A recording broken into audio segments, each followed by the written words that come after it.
Hi hello, പുതിയൊരു വീഡിയോയിലേക്ക് ഏവർക്കും സ്വാഗതം.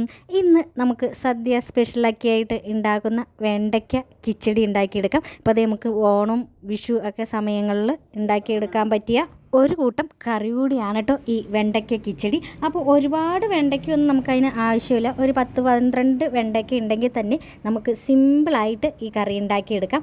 അപ്പോൾ ഞാൻ കുറച്ച് വെണ്ടയ്ക്ക എടുത്തിട്ടുണ്ട്. അതിങ്ങനെ വട്ടത്തിൽ അരിഞ്ഞെടുക്കുക. അതിനുശേഷം നമുക്ക് ഒരു പാൻ അടുപ്പത്ത് വെച്ച് അതിലേക്ക് വെളിച്ചെണ്ണ ചേർത്ത് കൊടുക്കാവുന്നതാണ്. ഇനി ഞാൻ ഇതിൻ്റെ ഒപ്പം തന്നെയാണ് കേട്ടോ താളിച്ച് കൊടുക്കുന്നത്. പിന്നെ രണ്ടാമതൊന്ന് താളിച്ച് കൊടുക്കേണ്ട ആവശ്യമില്ല. അപ്പോൾ വെളിച്ചെണ്ണ ഒഴിച്ചു കൊടുത്തതിന് ശേഷം നമുക്ക് കടുകിട്ട് നന്നായി ഇത് പൊട്ടിയതിന് ശേഷം നമ്മൾ അരിഞ്ഞു വെച്ചിരിക്കുന്ന വെണ്ടയ്ക്ക ഇതിലേക്ക് ചേർത്ത് കൊടുക്കാവുന്നതാണ്. ഈ വെണ്ടയ്ക്ക നന്നായി ഇളക്കി യോജിപ്പിക്കുക. ഇനി നന്നായി ഇളക്കി യോജിപ്പിച്ചതിന് ശേഷം നമുക്ക് ഈ വെണ്ടയ്ക്ക അടച്ചു വെച്ച് ഒരിക്കലും വേവിച്ചെടുക്കരുത്. കാരണം ഈ വെണ്ടയ്ക്കയ്ക്ക് ഒരു വഴുവഴുപ്പുണ്ട്.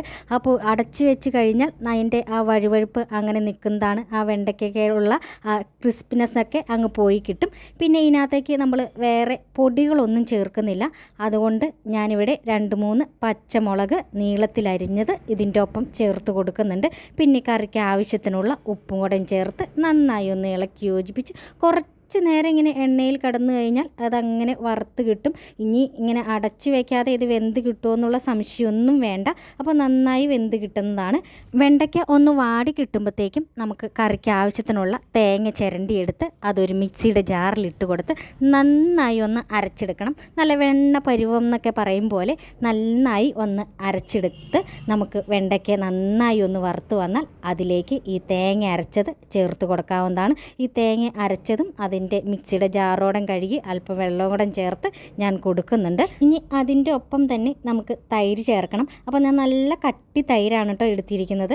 അപ്പോൾ ഈ തൈര് നമുക്ക് നന്നായി ഒന്ന് ഉടച്ചെടുക്കണം. ഇത് മിക്സിയുടെ ജാറിൽ നന്നായി ഒന്ന് അടിച്ചെടുത്താൽ ഇതിനകത്ത് ഒട്ടും കട്ടയില്ലാതെ കിട്ടും.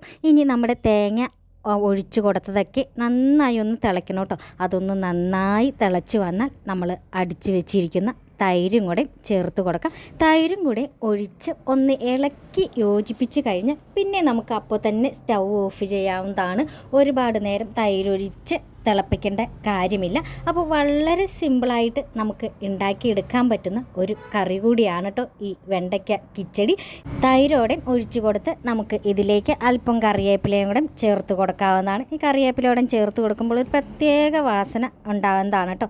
ഇനി നമുക്ക് ഇതിനകത്തേക്ക് വേറെ കടുകൊന്നും താളിച്ച് ചേർക്കേണ്ട ആവശ്യമില്ല.